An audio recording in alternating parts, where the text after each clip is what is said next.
Founding phase is our second phase. This phase is typically run by an executive committee. So this is your leadership team of 3. You now have a chairman, a vice chairman, and a parent representative. And the executive committee will be the principal authors of the school's constitution. They're the ones that are going to write that. The goal for founding phase is to write that constitution, I'm going to say the first draft of it, and you're going to live under that for 1 year while preparing the families for voting member status. Okay, so at this point, you don't have voting members still in founding phase. You just have this executive committee, this leadership team of 3 that's going to be making all the decisions, and they are going to be writing that constitution at the same time. So you want to have a strong, qualified support team, that leadership team of 3. When that happens, you're going to have a private resolution meeting. Now, this is all very parliamentary procedure, Robert's rules, etc. You're going to have a private resolution meeting with those 3 people. Scratch out that 5 on that slide. You really only want the 3. And in that meeting, you are going to officially make a resolution that you want to start a new Commonwealth school. And you'll take notes, and this will be the important day that was decided.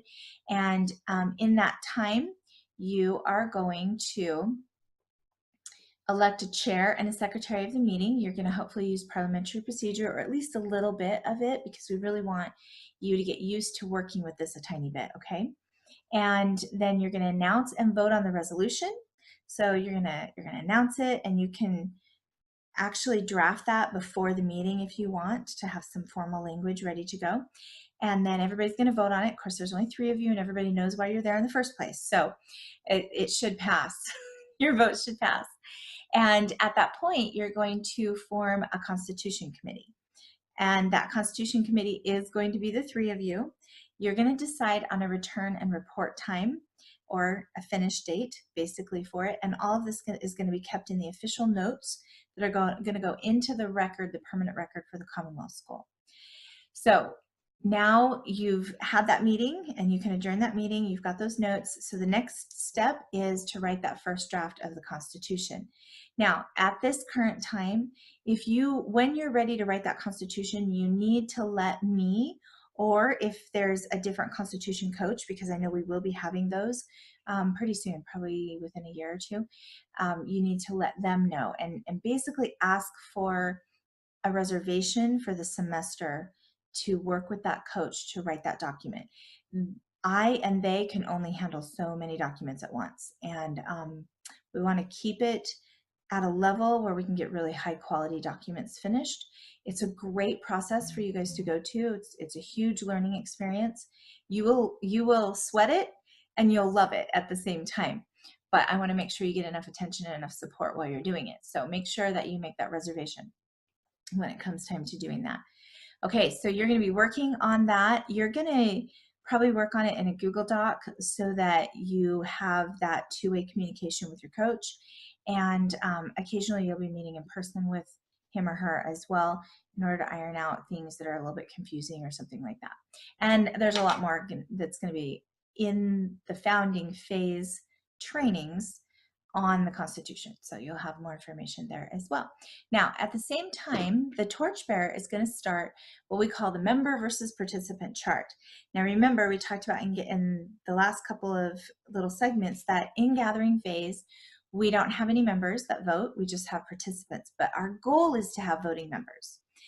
So we're going to be training and preparing them for that, because we want an educated electorate in our schools.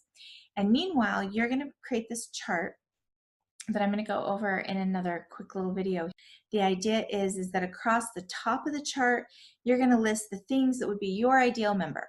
And so maybe it's that they've read a book on your educational philosophy, and that they've attended a certain number of trainings, that they understand this concept and this concept and this concept, okay? Or that they've attended for a minimum amount of time, because it is important that they have a chance to kind of be steeped in your culture for a little bit of time, so that they're very clear on it before you make them a voting member. So you decide how long that's going to be, but that will be on there as well. And then down the side, you'll list their names. So Hawes, Smith, Jones, Peterson, down there. And then you're going to go through and basically evaluate them based on those criteria that are up at the top. It's pretty simple, and you'll have to go into the video that's on that chart, and it'll explain more in detail how you actually do that and how you make that evaluation. When you have 60% of your members ready, then you'll move on to the next phase. But let's stick with founding phase here for just a minute. Okay, so the charter meeting is going to be the next meeting. You already had your private resolution meeting. The charter meeting has the same group that's invited. It's a private meeting. It's only 3 people. And the Constitution, the first draft of the Constitution, is formally introduced. It is voted on to adopt it by just those 3 people. Okay, the notes are given and typed up by the secretary, and they're printed out, and those 3 sign the document, and now an official birthing has taken place. Keep in mind that the secretary, I don't want to get confusing here, but the secretary of the meeting is not necessarily the secretary of the school. You can elect a secretary of the meeting just right there on the spot. It's very temporary, so it doesn't matter. You can do it either way. Now the official birthing has taken place, and you can now actually elect those executive officers. And at this, so that would be your chairman, your parent rep, and your admin co-chair. And a secretary and a treasurer can be appointed at this point if they haven't already been appointed and delegated to earlier.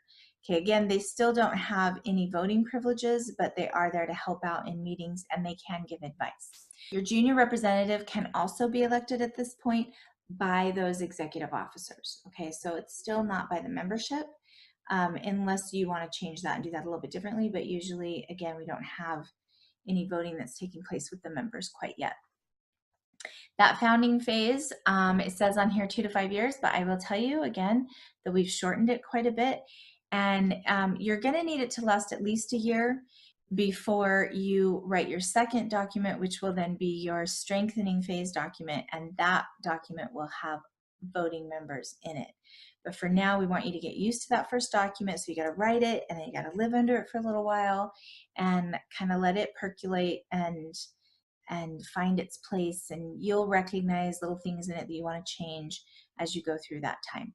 Okay, so it used to be 2 to 5 years. We're finding it's about 1 now. And again, if you need to hang out there a little bit longer, that's totally fine. Don't feel rushed. But if you're ready, then, and the school's ready after 1 year, then let's go.